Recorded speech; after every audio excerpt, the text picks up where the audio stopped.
حبيب الله صلاة وسلاما عليك يا سيدي يا رحمة للعالمين وعلى آلك وأصحابك يا شفيع المذنبين. Alhamdulillah, by the grace of Allah subhanahu wa ta'ala. Last week we discussed about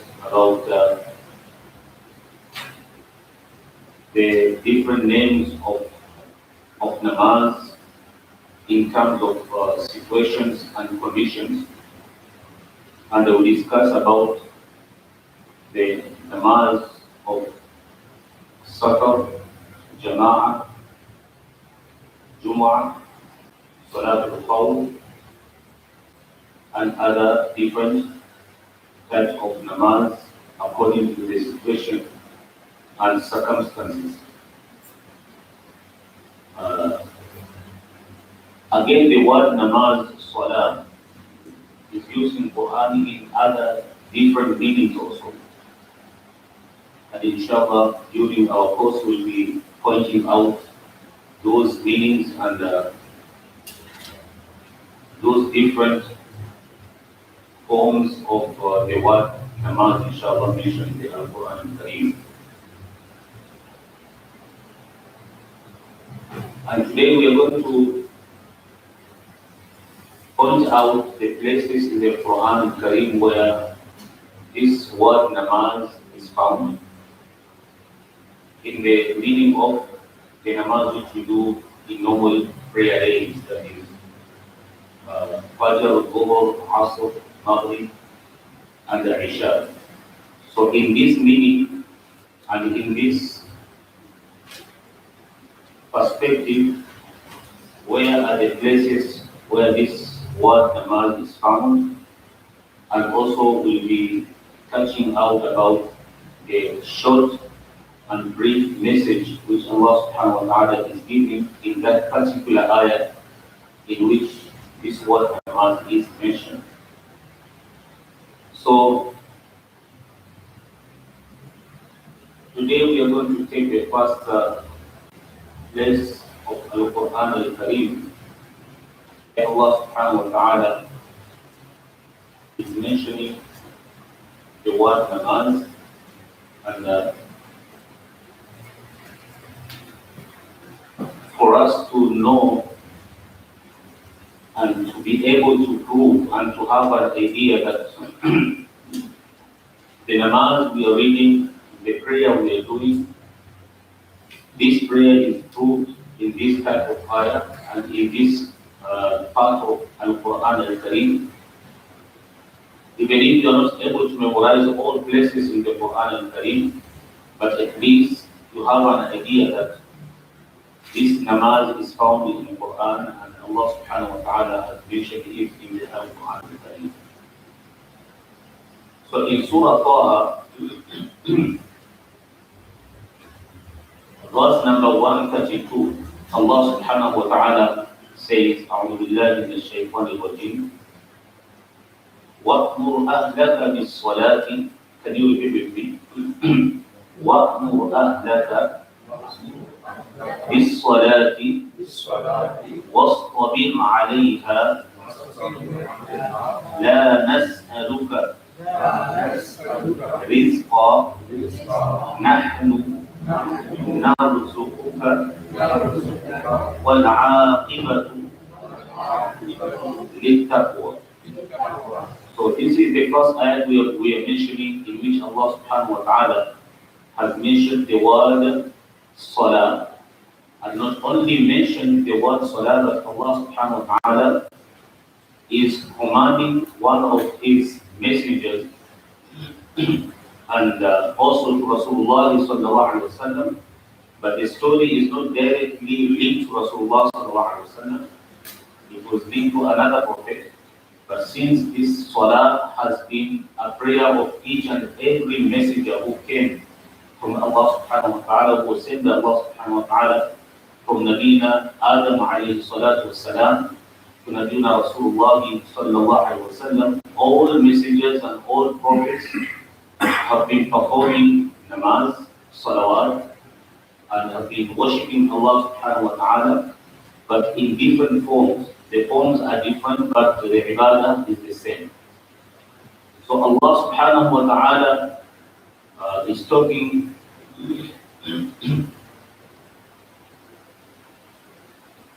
in this ayah by commanding that, by saying, وَأْمُرْ أَهْلَكَ, and command your family members. وَأْمُرْ أَهْلَكَ, command and order your family members is salah, to perform namaz.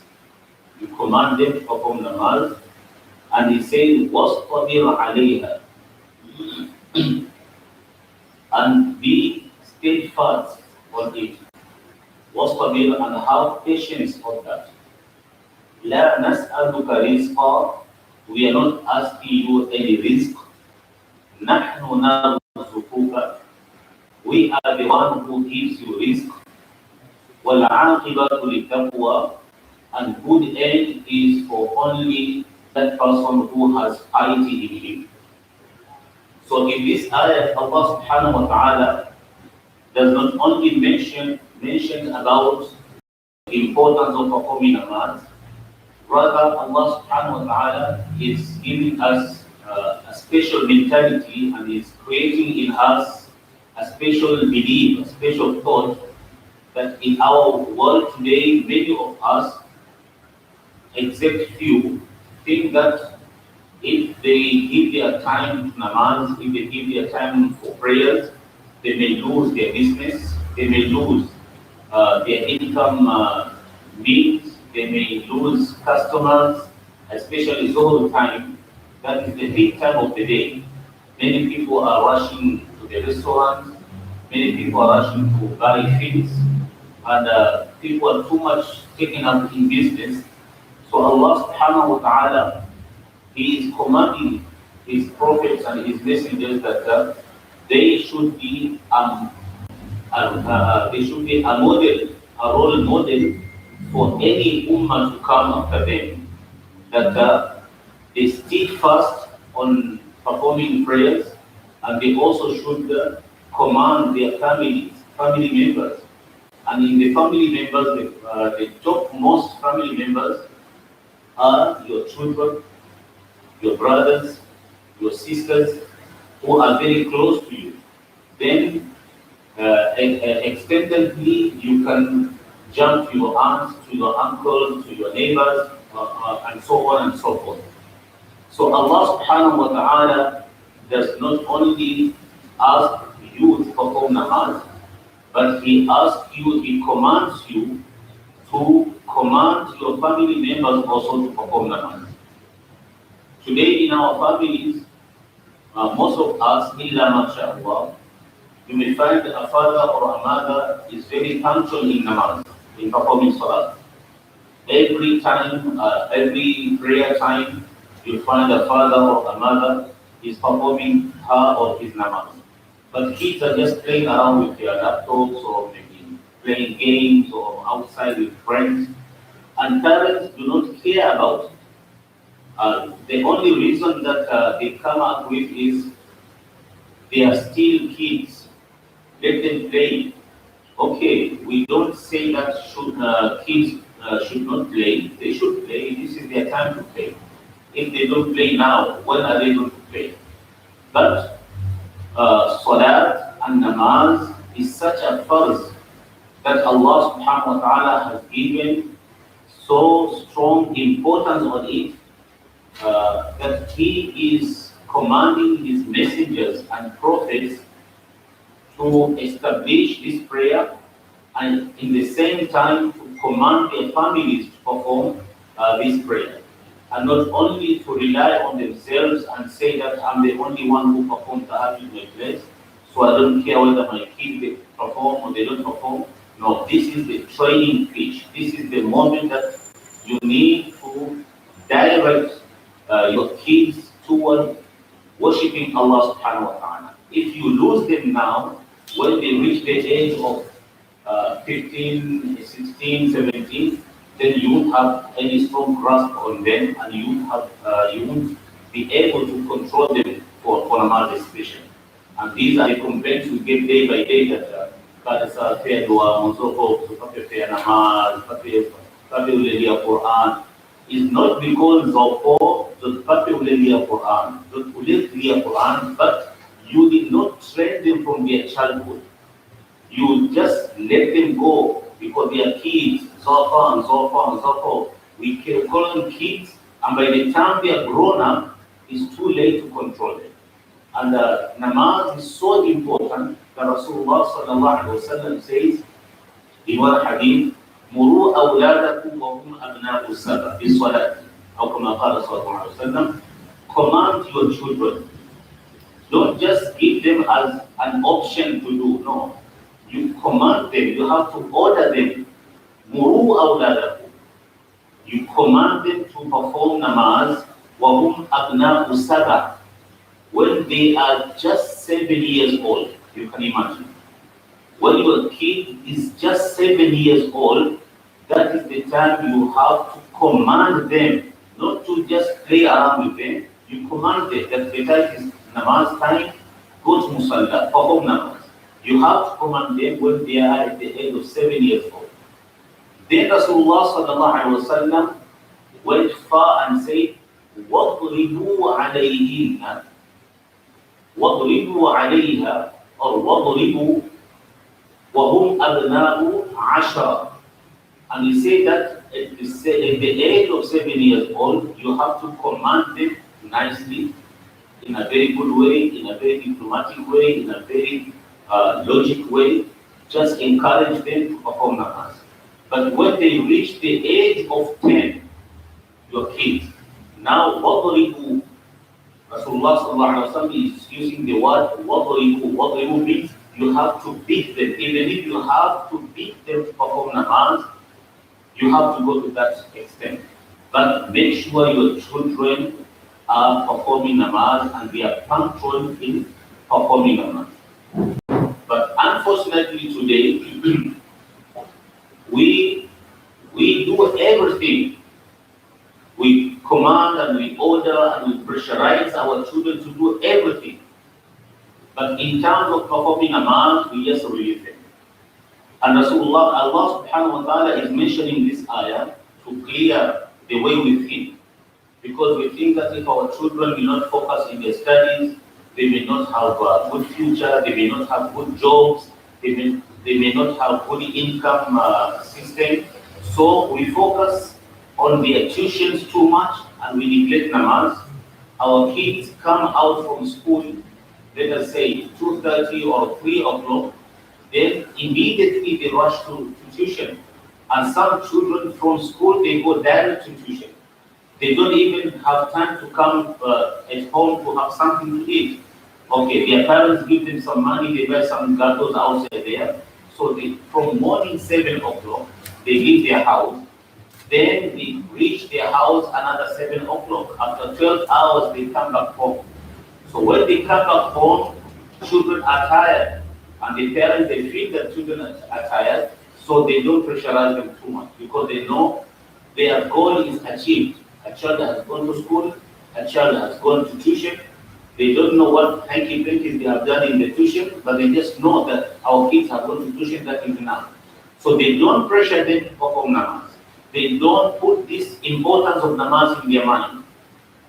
Then they perform namaz. They perform all type of tahajjud, all type of nawafil, but kids, they don't care about it. So Allah subhanahu wa ta'ala is mentioning in this that by saying, La nas'aluka rizqa. We are not asking you provision. We are not asking you risk. Don't think that by performing namaz, your risk will be diminished, or you lose your risk, or you are not able to, you will not be able to acquire anything in this material life. Namaz is such an ibadah that just because of namaz, Allah subhanahu wa ta'ala can fulfill all your needs without any effort from yourself. Because this is the promise of Allah subhanahu wa ta'ala. So Rasulullah sallallahu alaihi wasallam has given importance to this namaz. That you can, even if you have to go to the extent of slightly slapping your kids or just pinching them because of namaz, you have to do that. But the most important thing is you have to force them. But we love our kids so much, we love them so much that we are ready to give them everything for this world, but we are not ready to show them how serious we are for the ibadah and for performing namaz. So that's what today, if you ask many children, many parents who have children in their houses, when you wake up for Fajr, how many times do you wake your child to perform Fajr? How many times when you perform Zuhur, how many times you tell your child to perform Zuhur? Asr, Maghrib, or Isha. Okay, in the daytime they are in school. When they come back from school, before you give them food, before they put their bag down, before they refresh themselves, how many times have you put this in their mind that later you have come to tuition, you have missed Zuhur, and now nearly Asr? So before you do anything, go and perform your Zuhur, refresh yourself, and perform your Zuhur and your Asr. Then after that, see how many of us care about it. You'll find in 100 parents, you'll find only one or two, illa mashallah, who are serious about namaz, especially regarding to their children. So Rasulullah sallallahu alaihi wasallam said that muru awladakum, you have to perform them, you have to force them, whether your child does good homework or not, whether he brings or she brings good results from school or not, but in terms of Sharia, in terms of Salah, in terms of reading Quran, you as a parent, you must make your level best to try to bring the best of your child in terms of Quran and in terms of performing namaz. So this is very important. So Allah subhanahu wa ta'ala says, and command your household to establish prayer and yourself be steadfast. We do not ask you any risk from you. We will provide you sustenance and the excellent result in your life. So, وَالْعَاقِبَةُ لِلتَّقْوَى. The end, the best end is not a person who has diploma. The good future is not for a person who has scored highest marks in the examination. The best future is not for a person who is very smart in the class. Al-aqibatu lit-taqwa. The best future is for that person who has the best quality of taqwa in him or in her. And the best taqwa is achieved not only to sit in the classroom in your school, the best taqwa is achieved by following Sharia as a Muslim, following Sharia and following the Sunnah of Rasulullah sallallahu alaihi wasallam.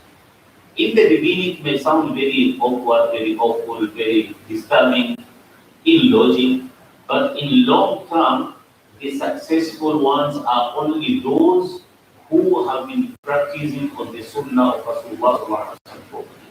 And the rest of the people, we see them. You have doctors, you have engineers, you have so big names. But in terms of characteristics, in terms of behaviors, in terms of attitude, we see sometimes I feel shy to call someone a doctor or someone a very intelligent person, because the words they use, the way they behave in the society, you don't see these educated people. Why? Because they gave importance that system which was confronting the system of Rasulullah sallallahu alaihi wasallam. So namaz is very important, and this is one ayah in which Allah subhanahu wa ta'ala has mentioned the word salah in Surah Taha, ayah 132. Another ayah is in Surah Luqman, and this Allah subhanahu wa ta'ala mentions about Sayyidina Luqman radiyallahu ta'ala anhu. Sayyidina Luqman he has a long story in the Quran al-Karim that he was among the awliya Allah, a very famous and very great awliya Allah. So Allah subhanahu wa ta'ala has mentioned him in the Quran and how he used to upbring his children and what type of advice he used to give to his children. So in this ayat also, Allah subhanahu wa ta'ala has mentioned the word salah. Ya bunayya aqimi salata wa'mur bil ma'ruf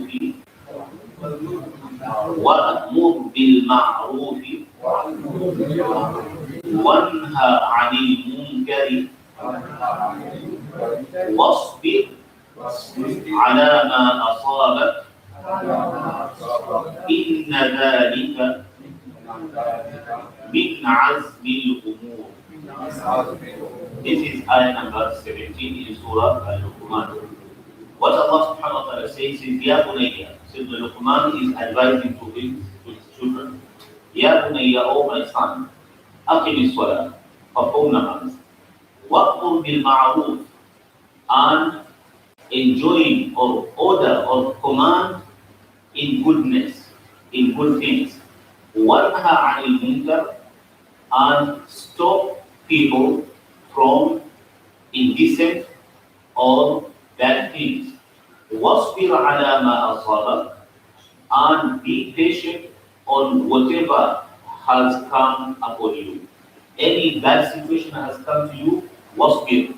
Whatever happens to you in your life, just do sabr.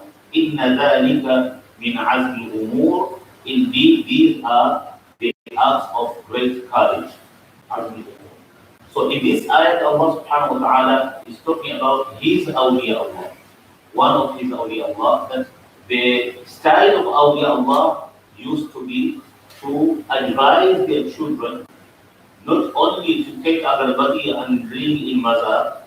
This is the best religious expression or demonstration, especially I see from many parents, especially in the examination days. They bring their kids with agarbati and flowers and just go and throw in Pir Jamal Shah's mazar. This is not the basic thing that you need to show to your children. Before you direct your child to any other thing, your child must know about the importance of Allah subhanahu wa ta'ala. And before your child know how to bow in front of any mazar, in front of any wali Allah's grave, before your child knows the importance of going to mazar or any graveyard, your child should know the importance of prostrating in front of Allah subhanahu wa ta'ala. Your child should know the importance of entering the masjid. Many times Rasulullah sallallahu alaihi wasallam, and this is a lesson for every one of us, when he traveled and he come back to his area, to his village, to his place, before he go to any other place, Rasulullah sallallahu alaihi wasallam used to start with masjid first of all. He go to masjid, he performs salatul tahiyyah, perform namaz to nafal, then if he needs to go home, he goes home or he goes to another place. So this is a clear teaching for us. Someone is coming from, let us say, from Naibu, for example, from QP, from Rosil, from coming to visit Pir Jamal Shah, no problem in that. I don't say you don't come to Mazara. You come, we are the Sunnah or Jama'ah. We believe and we encourage people to go to these places, of course. But the Mazar is not in the garden somewhere. The Mazar is attached with the masjid. So when you come here, your intention although is to go to Mazar, but by neglecting the masjid and you go direct to the Mazar, you are deteriorating the Sunnah of Rasulullah sallallahu alaihi wasallam.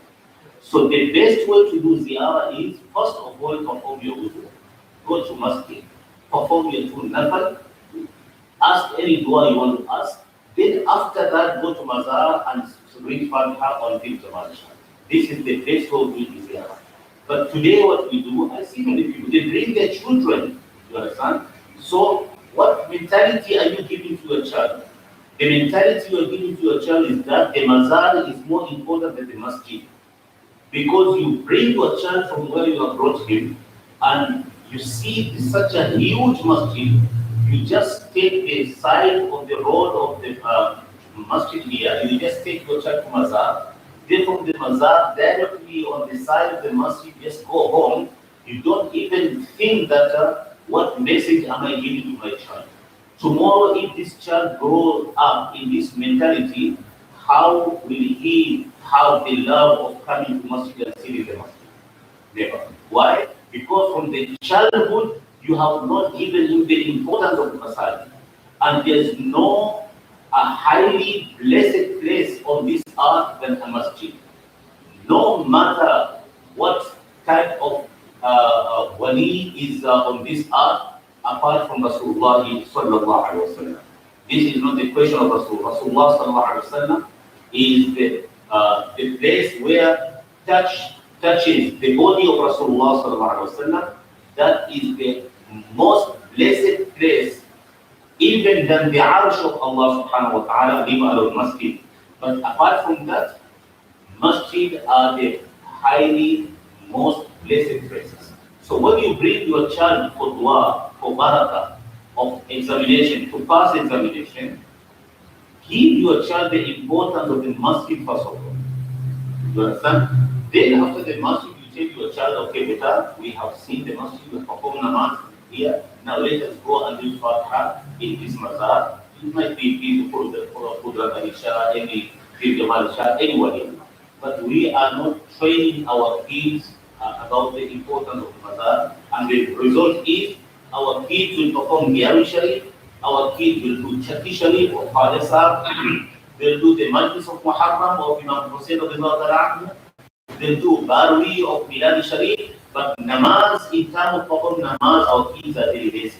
Why? Because we have made them lazy by not giving them the importance of performing namaz. Today you can see in the society how many Gyawi Sharif we do. And in the same Gyawi Sharif, in the masjid itself, langar is going to be given after Maghrib. We see many people roaming around outside masjid. Only the time of langar, when they come inside and take their takeaway, they go away. This I have seen myself. You understand? So what Gyawi are you performing? What love are you showing of this awliya Allah?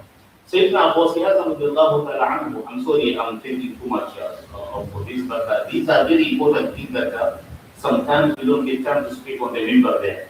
So just take advantage of that and think about it. If you see they are just foolish things, they throw away, then no problem.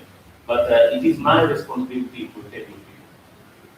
Sayyidina Abu Sa'id, the one Gyawi Wale Pir. We perform their Gyawi, his Gyawi every month. Niyaz, Fatiha, Biryani, whatever. You know this story very well. Iblis came to him, Shaitan, and he told me, Ghaus Abdul Qadir, I'm fed up with your namaz now. Your namaz and your salat is so much that now I don't have any place to write your namaz. So this is the key of Jannah. As from today, you don't need to perform any salah. This is Iblis is trying to trick Sayyidina Abu Sa'id. So Sayyidina Abu Sa'id did not boast himself. He did not get proud of himself that, okay, so my namaz is so high that Allah has accepted it. Sayyidina Abu Sa'id immediately he remembered that the namaz which this person is telling me that I should not perform it, I don't need to perform it, this namaz was not forgiven and was not replaced from Rasulullah sallallahu alaihi wasallam, who is the king of all kings in human history. So who is Abdul Qadir Jilani?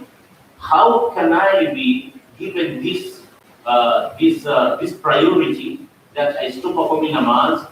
And the Rasul who taught us to perform namaz in the Quran, Allah Ta'ala commands him, Ya ayyuhal muzammil, qumil layla illa qalila. You have to stand up at night. Tahajjud for us is sunnah. Okay? It is sunnah. If you perform tahajjud, no problem. If you perform, you get sawab. If you don't perform, you don't get any guna. But for Rasulullah sallallahu alaihi wasallam, it was a must for him to stand for tahajjud. The namaz which is not farz in general judgment of Sharia. So, قُمِنْ لَيْلَ إِلَّا قَلِيلًا نِصْفَهُ أَوْ انْقُصْ مِنْهُ قَلِيلًا. Either half night you stand up, perform namaz, أَوْ انْقُصْ مِنْهُ قَلِيلًا, or if it is too much, so diminish, reduce it, but you have to stand up at night and perform namaz. And in another ayah, Allah Ta'ala says, وَمِنَ اللَّيْلِ فَتَهَجَّدْ بِهِ نَافِلَةً لَكَ. And at night, you have to perform tahajjud also. So Sayyidina Abu Sa'id said that if these are the commands towards Rasulullah sallallahu alaihi wasallam. How is it possible that Abdul Qadir Jilani namaz has become so many that now we don't need to perform namaz? So he realized that this is the trick of Iblis. Then immediately he said, La hawla wa la quwwata illa billah. So why? Because Quran is there, and we don't read the Quran. We don't teach our children Quran. We don't give the teachings of the Quran to our children. We just give them the same stories which are like last time I mentioned about it. Small pamphlets, small literature, small books. We don't know who has written it, where is it from, what is the authenticity of this book. We don't know about it, but we just keep teaching our children about it. We keep teaching our children about it, and we drag our children away from the reality, away from the Quran. So, and as a result, you see that our children are ready to do anything unnecessary in Sharia, and we are not ready to do anything which is necessary in Sharia. So these are two places we have mentioned. The Sheikh Saba has come, it's kind of a long time, I'm not going to take his time. So these are two places we have mentioned in Surah Taha and in Surah Al-Luqman, that Allah subhanahu wa ta'ala mentions the word Salah. And in the first ayat, Allah ta'ala says that gives us this idea that don't think if you perform namaz, your risk will be diminished or your risk will be lost. No. By performing namaz, you are going to have more barakah in your risk. Even if you close your business, you close the shop during namaz time, that moment you are closing, Allah subhanahu wa ta'ala from unseen dimensions and angles, Allah subhanahu wa ta'ala put barakah in that. And in this second ayah, Allah subhanahu wa ta'ala is telling us to command our kids for namaz. And we have to do sabr on that. Kids are very mischievous, kids are very naughty, especially for Fajr prayer. But don't be so rushing, don't be so quick for them. Just tell them, whether they wake up, they don't wake up yesterday, no. وَاصْطَبِرْ عَلَيْهَا. You have to be patient. Try to wake up a bit 10-15 minutes before that, and make sure that your child wakes up and performs namaz or Fajr or Zuhur or Asr or Maghrib. May Allah subhanahu wa ta'ala, inshallah, enable us follow the teaching of Rasulullah sallallahu alaihi wasallam. So before we enter to namaz, a proper way of performing namaz, we are going to mention these things in the Al-Quran al-Karim, and inshallah, Allah subhanahu wa ta'ala will guide us, inshallah. Assalamu alaikum wa rahmatullahi wa barakatuh.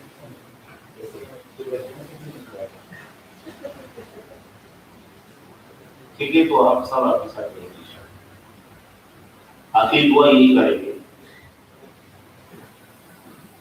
और क्या है?